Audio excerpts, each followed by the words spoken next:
You are now listening to theGrio's Black Podcast Network, Black Culture Amplified. Hi, and welcome to the Blackest Questions, a trivia game show meant to teach us more about Black history. I'm your host, Dr. Christina Greer, politics editor for theGrio and associate professor of political science at Fordham University.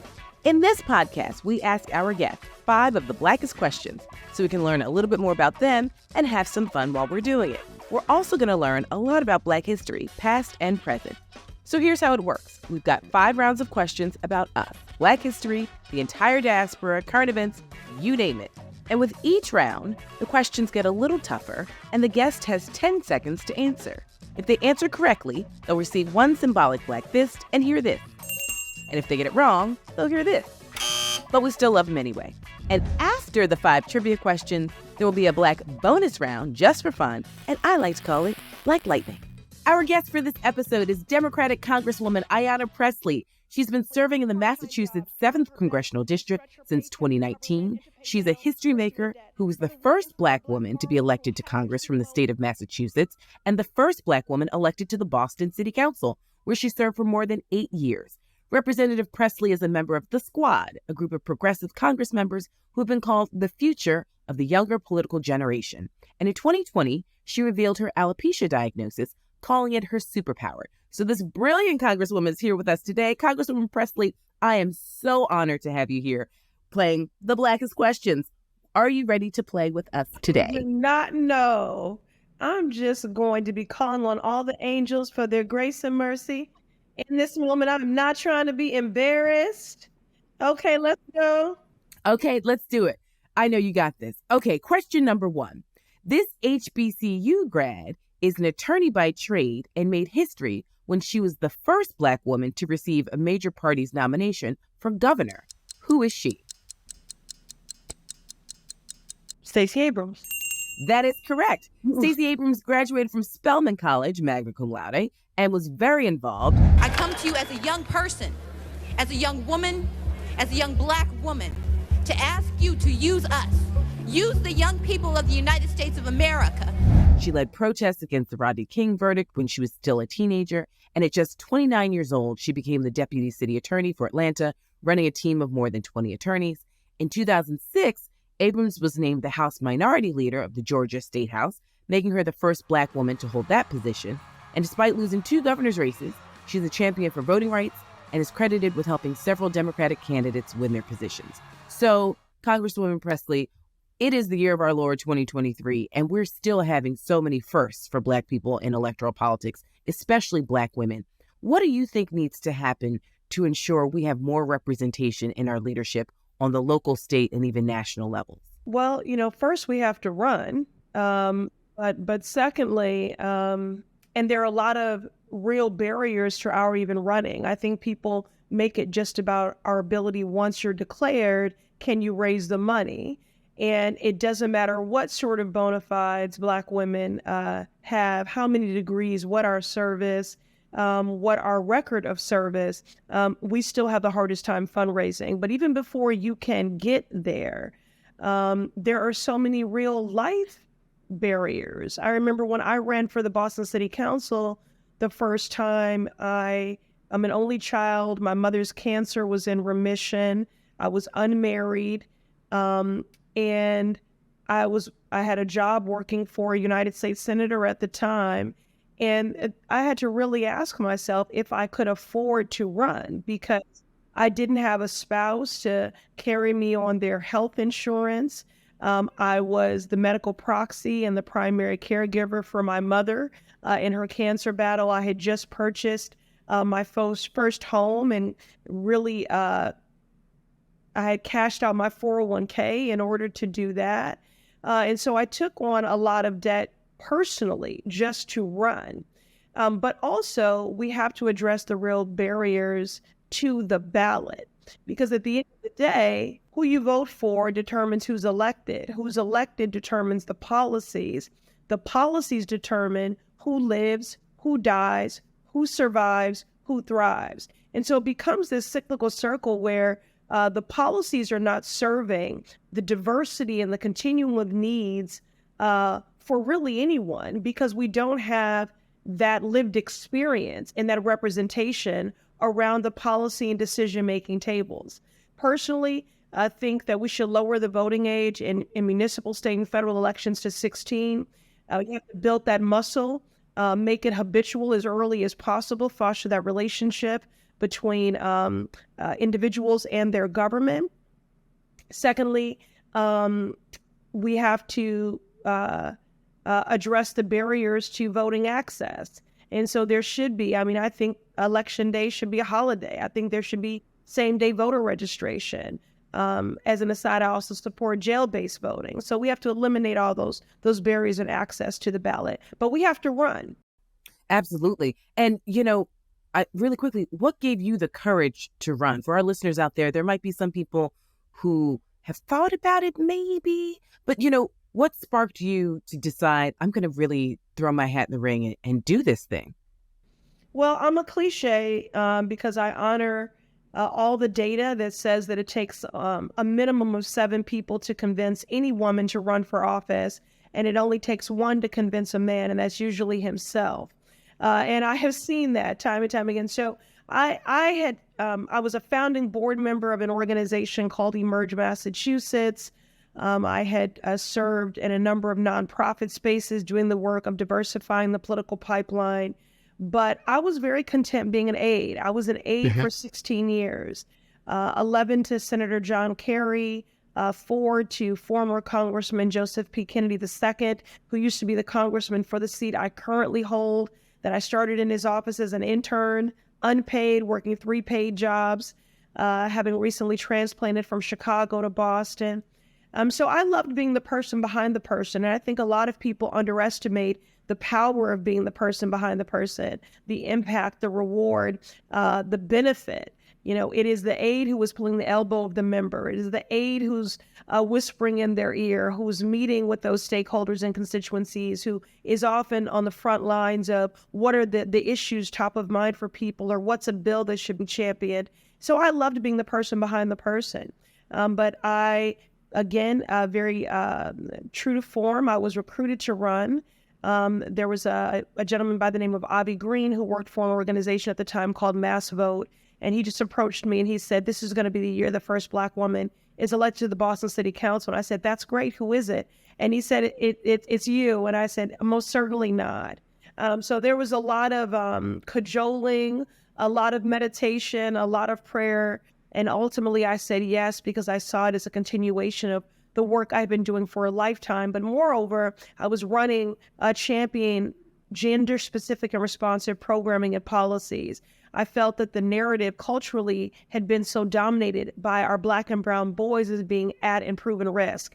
And girls had been, particularly Black and brown girls, completely overlooked in the narrative. And I knew that based upon my work in nonprofit community, my volunteer work, that we were failing girls. And I wanted to do something about that. Most thought that was the work of a nonprofit and not government.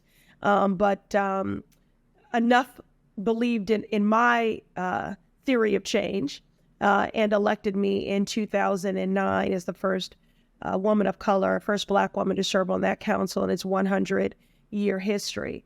But I'd be remiss if I also did not acknowledge that my mother was an extraordinary role model and teacher, as a super voter, as a proud Democrat who took me with her to vote in every election, and who taught me early on that this relationship must be one that is cooperative and symbiotic, with community and the electorate holding government accountable. That's such an important piece, Congresswoman, because, my elementary school is a polling station and my parents let me pull the lever for Jesse Jackson in 1984. And I think that that's part of the reason why I'm a political scientist today. Really briefly, before we get to question number 2, tell us a little bit more about, I know you're the founding co-chair of the Equal Rights Amendment Caucus that's been working to finally make gender equality the 28th Amendment to the Constitution. Really briefly, tell us about that fight and what's next for you and your colleagues. Right. Well, the amendment is equal rights under the law shall not be denied or abridged by the United States or any state on account of sex. And for 100 plus years, there has been a movement to make that so. 80% of countries around the globe have enshrined gender equality in their constitution. 38 states, so that's 3/4 have met the ratification threshold. So the women of this country, we have certainly done our job, although we're still not being compensated accordingly for it. We have done our job. We have done the work on the ballot and at the ballot box, in community, in our economy, and yet we still don't have our full freedoms. Right. 1972, the ERA did pass, and it passed in a bipartisan fashion, in fact, but it was set with an arbitrary deadline for ratification. So I've introduced legislation to do away with that arbitrary deadline because there should not be a deadline on gender equality. And myself and Congresswoman Cori Bush out of St. Louis, Missouri, together we have joined forces to launch the first ERA caucus, which supports the momentum and the movement building that we continue to do. We have, and we're closer than ever before. We had a Senate hearing, the first hearing in 40 years, and we had a Senate vote. And it was the closest that we've come.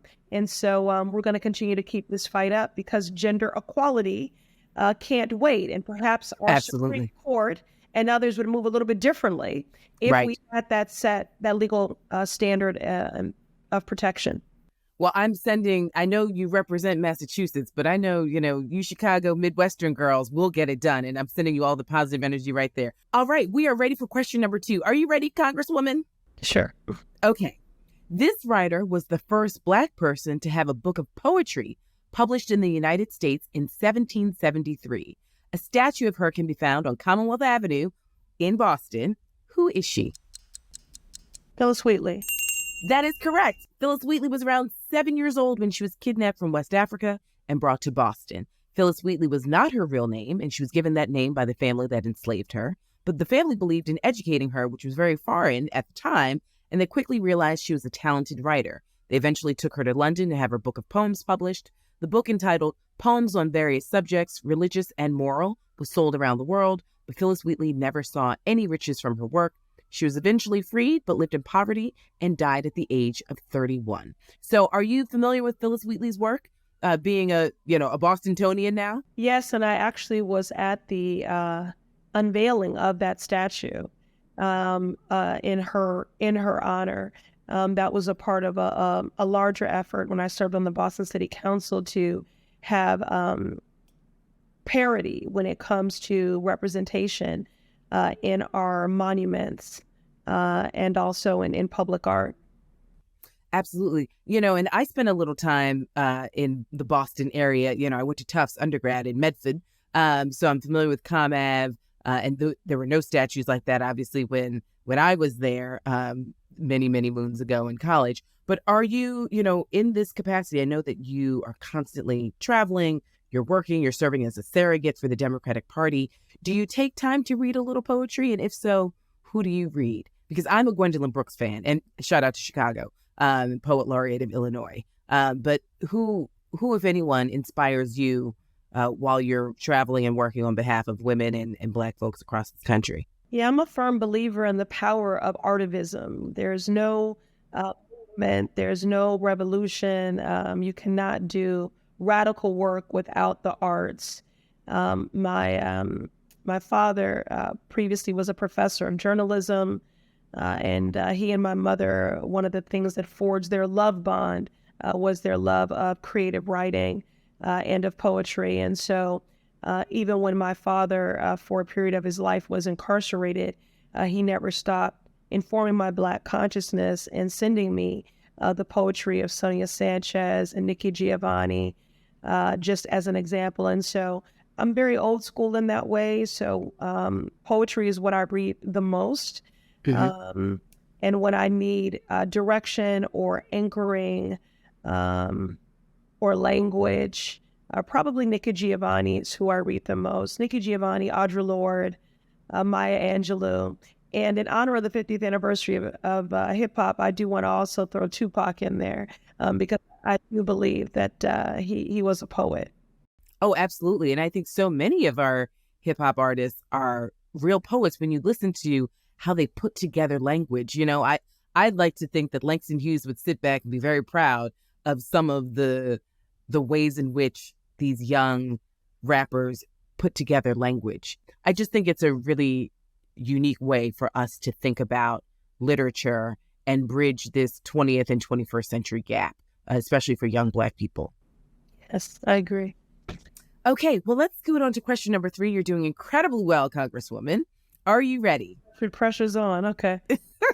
No pressure, no pressure. Question number 3.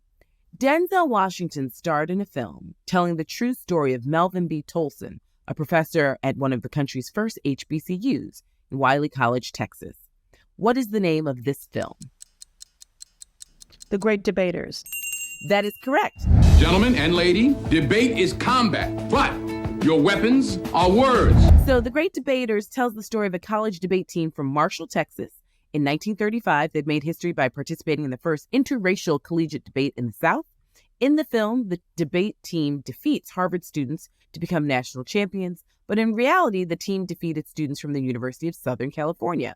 However, the team was not allowed to officially call themselves champions because Black students could not be members of the debate society. That didn't change until after World War II. So, I've heard that you were once a competitive debater, and seeing how you talk to some of your colleagues, I am thoroughly convinced that you were a competitive and champion debater. So tell us a little bit more about that and how you think it's prepared you for the work you do now in Washington. Well, I have to take that back to my mother. So it was a program called Junior Statesmen of America. And my mother had applied because she felt I had some natural leadership skills. And so I sent in an application and I was rejected. And my mother would not let up. She was someone who, may she rest in peace and power, did not want me to be denied any opportunity. And so she fought fiercely and assured them that one day they were going to want to say I was an alum of the program. That should tell you a lot about my mother, And so in any event, ultimately I was accepted into the program and really thrived in it and, went on to become a Midwest champion or a representative in that regard. How has it prepared me? I mean, certainly in making an argument and trying to make a persuasive argument. But I think one of the unique things about women, particularly in public office, is that we draw from the confluence of our lived and professional experiences. I also I worked in banquets and wait staff for 6 years. In addition to being a competitive debater, I also was a cheerleader. And I can assure you, I draw on all 3 of those experiences and many more that I'm not enumerating here that inform how I approach my work, and even some of the issues that I've championed. One of the reasons I'm so passionate about fighting for workforces or communities that people often see as invisible is certainly shaped by my experience representing multiple marginalized identities as a Black woman, but is also my experience working in the service industry. A quick story on that. I remember working this Black Bankers Convention, and I had just placed the bread basket on the table, and as I stepped away, one of the table guests said, "It's a shame, people died so that she would aspire to be more." And I heard that, and because I'm my mother's child, I went back and I beg your pardon. People died so that I would have a choice. And I'm here because I choose to be. And by the way, I work for Congressman Joseph P. Kennedy II. So I know what it is to be a part of a workforce where people look over you and through you and make assumptions about your character and your aspirations. I want to thank you so much for saying that, because for so many of our listeners out there, and as we have these conversations about dignity in work, I think it's really important to also, when I tell my students I used to work at a shoe store, or that I was a Smiling People greeter at TGI Fridays, or that I've been rejected from things. And I think that's where I really wanted to pick up. I think a lot of folks see you as a congresswoman. It's like, wow, everything's been a crystal stair. And it's, I think failure and rejection and triumph is such a larger part of the narrative. I keep thinking about Giannis from the Milwaukee Bucks talking about failure with the basketball season and what that really means. And I think it's really important for people to tell the holistic side of the story. And I really appreciate you sharing that. It's all of those things that I carried shame about, and actually things that people told me were liabilities in running for office that have really made me a more effective legislator, including being a survivor of sexual violence, including bearing witness to my mother's victimization by DV, and all the things that she went through, battling fibroids, being forced to have a radical hysterectomy, training men, mostly white men, that promoted over her, never being paid according to her worth. I mean, it's all of those things that I draw from, and it directly shape the policies that I write, and also how I do this work. So. Oh, thank you so much for sharing that. And thank you so much for your public service to all of us, not just the citizens and the residents of the state of Massachusetts. We're going to take a quick commercial break. You're listening to The Blackest Questions. The 80s gave us unforgettable songs from Bob Marley, De La Soul, and Public Enemy. I'm a black man, and I can never be a veteran. Being Black the 80s is a podcast docuseries hosted by me, Torre, looking at the most important issues of the 80s through the songs of the decade. Can I have another hit? The dope man said, "Club, I don't give a decade when crack kingpins controlled the streets, but lost their humanity. You couldn't be like no soft, smiling, happy-go-lucky drug dealer. You had to suppress that. It was a time when disco was part of gay liberation. It provided the information to counter narratives that were given to gay people by the straight world. This is the funkiest history class you'll ever take. Join me, Torre, for Being Black the 80s on the GRIO Black Podcast Network or wherever you listen to podcasts. Okay, we are back. We're playing The Blackest Questions with Representative Ayanna Pressley. You are inspiring me to want to pack up and move back to Massachusetts. So, are you ready for question number 4? I think so. You're doing incredibly well, I might add. Okay, question number 4. After speaking out against the Vietnam War, this civil rights activist was monitored by the FBI for several years. When she died in 2006, 4 U.S. presidents attended her funeral. Who was she? Coretta Scott King. You are correct. Coretta Scott King, the wife of Dr. Martin Luther King Jr., and the pair who met in Boston, actually, and had 4 children together. Though her husband was the face of the civil rights movement, Coretta Scott King was very much part of the cause. In fact, just days after MLK's funeral, she was out marching in a labor strike. Coretta Scott King was also the driving force behind the federal holiday that honors her husband's birthday, an honor only given to 2 other Americans, George Washington and Abraham Lincoln. And so, did you know that Coretta Scott King and Martin Luther King met and fell in love in Boston when she was attending the New England Conservatory of Music? Of course, I know their whole love story, but I've long been an admirer of Coretta Scott King and been very intentional about quoting her and lifting her up because, as is so often the case, Black women are rendered as a footnote or completely erased. And she was her own woman, and she was already a civil rights fighter, a progressive. She was the one who convinced Dr. King to take that position against the Vietnam War. She also championed a federal job guarantee, and as you just alluded to, there was a huge champion and an ally in the fight for workers' rights. So she was something extraordinary. And even as a student at the New England Conservatory, the songs that she sang were the songs that fuel the movement, freedom songs. So it's no wonder that she caught the attention of Dr. King, although she admitted that she was not immediately impressed by him. She had heard all this talk of him, and then he was much shorter in stature than she had anticipated, and had a different demeanor. But ultimately, clearly they were enamored with one another. And the rest is history. And I think Martin and Coretta proved the power of Black love and of Black radical love to birth movements. So before there was Montgomery, before there was Chicago, before there was Atlanta, there was Boston. Let's take a break. Stay with us. And we're back. In the early 1990s, this Chicago native rapper was crowned the fastest English-speaking rapper in the world by the Guinness Book of World Records. Who is he? Twista.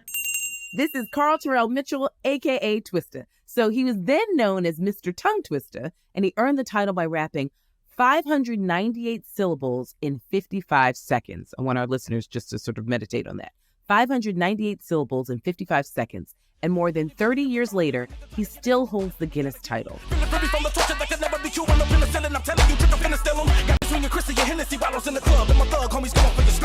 Twista grew up in K-Town, an area of West Chicago, and began rapping at the age of 12. He's best known for his #1 hit, Slow Jams, featuring Jamie Foxx and Kanye West.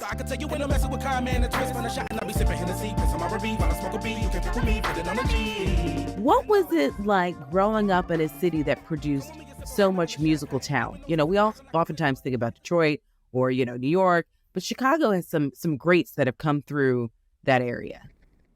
That's true, but I have to acknowledge it's like any city that you grow up in, you appreciate in hindsight those things.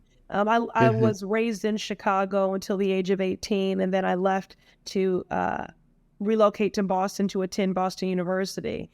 And so I've only had the opportunity to go back as an adult 4 times in 30 years or whatever, and or 20 plus years, and now I have that appreciation. But honestly, because I was very close with my grandfather, who pastored a storefront church on the south side of Chicago, most of my music influences and live performances that I experienced were jazz, blues. There is a thriving blues scene and history in Chicago. So blues and jazz was most of what I experienced and listened to when I was there. I was also there at the heyday of the Bulls, which coincided with another job I didn't mention, which is I worked at Foot Locker. Oh, yes. I draw from that retail experience every single day. But yeah, no, Chicago is an extraordinary city, and in many ways very similar to Boston. So I think it primed me. I mean, it's a city of working class neighborhoods. The downtown is a metropolitan. Many people, our mayors are usually in office for a very long time. And they're both great cities. So Boston changed the trajectory of my life, really, right, where I sort of crystallized my purpose. And so I'm eternally grateful, and it's an honor now to serve as a congresswoman. That certainly is not anything that I forecasted for my life. Well, as I'm reminiscing and thinking about, I was in high school during the era of the Bulls and, working at Air Step Buster Brown at Gurney Mills Outlet Mall, way up near Wisconsin. And I got to shout out a friend of the podcast, Blackest Questions, Diallo Riddle, who's one of the co-creators and actors and directors in Southside, this great show that had 3 seasons on HBO that really highlighted just the beauty of Black people on the South Side of Chicago. And so it makes me think about that. They had lots of, politics and jobs. And yeah, that is a great show. And my husband and I are faithful watchers of The Chi. Indeed. I was recently in Chicago to campaign for Brandon Johnson. Shout out to Brandon Johnson. We got to have him on the podcast. Yes, and it was such a full circle moment because the very first campaign I ever worked on was Harold Washington to elect the first Black mayor, and I was probably about 10 or 11 years old. So when people think this is magic, it's been work. I've been on my grind, for a while, and a believer in the power of movements. And I thank my mother for teaching me early on that was the most transformative way with which to effectuate change is through movements. But on The Chi, I actually get into debates with people all the time about how authentic it is. I think it is very authentic. So. Yes. Yeah. Well, I don't know The Chi as well as I know Southside. I think what I loved about Southside was that even though it's very Chicago specific, there were so many parts where it could be any city where you have Black people thriving and working and just, living life and having fun, even if they're not, sort of economically stable. It's like Blackness is not doom and gloom and misery. I mean, we make a way out of no way, and we definitely find joy no matter where we are and what we're doing. I agree with that. And I have to just say, I've really been enjoying this last decade of Black storytelling because It is not one-dimensional. And so I love seeing that diverse representation of our lived experience and how we're showing up, from creatives and skateboarders to engineers and architects to faith leaders. I mean, that's the true story of our lives. And so it's been wonderful to see more accurate telling of the diversity of who we are. Absolutely. Okay. So before I let you out of here, I can't believe I'm spending time with Congresswoman Ayanna Pressley. I appreciate you so much. We're going to get to the Black Lightning Round. So this is where there's no right or wrong answer. And before I let you out of here, we'll talk about some of the policy things you're working on. But this is Black Lightning, where whatever comes to mind, you just say the answer. Okay, you ready? Okay. Okay. Boston cream pie or cannoli? Neither. Lactose intolerant. Favorite holiday and why? Juneteenth and Thanksgiving are probably tied. Okay. Yeah. Sunset or sunrise? Sunrise. Okay. You have 1 hour of uninterrupted conversation. Are you sitting down with Michelle Obama or Barack Obama? Oh, Michelle. Yeah. What movie can you watch over and over? Love Jones. Yes. Are you walking along the Charles or are you going to go to Walden Pond? The Charles. Yeah.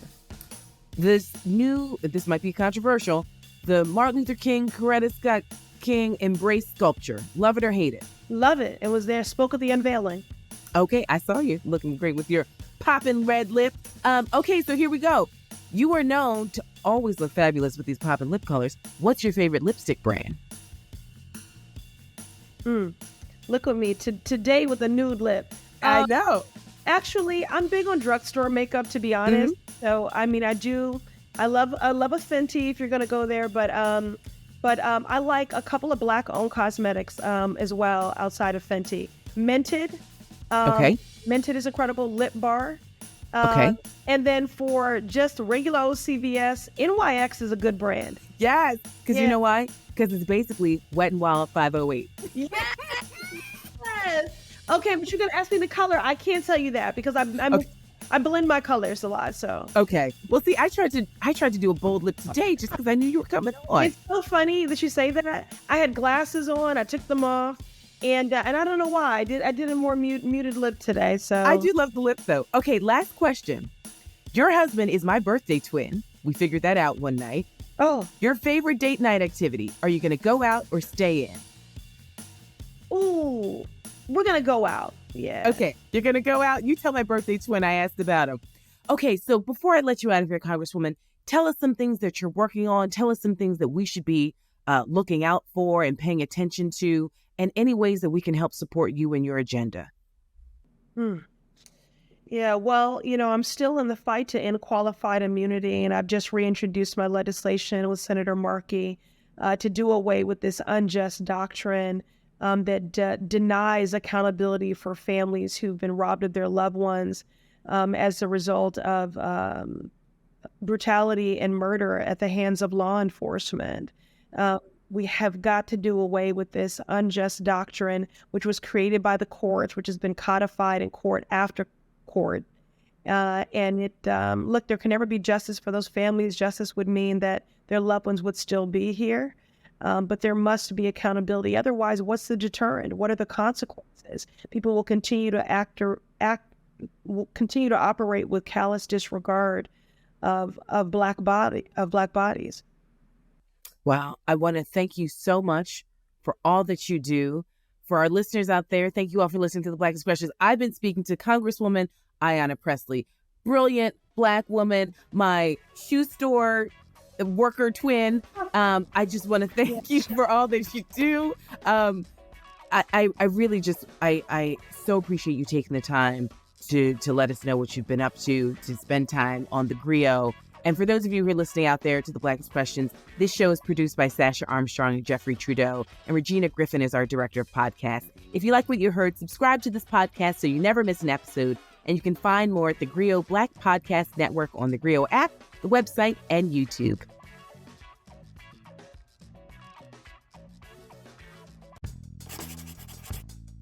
I'm Torre. Join us for crazy true stories about stars who I really hung out with, like Snoop, Jay-Z, Prince, Kanye, and the time I got kidnapped by Suge Knight. Don't miss my animated series Star Stories with Torre from the Grio Black Podcast Network.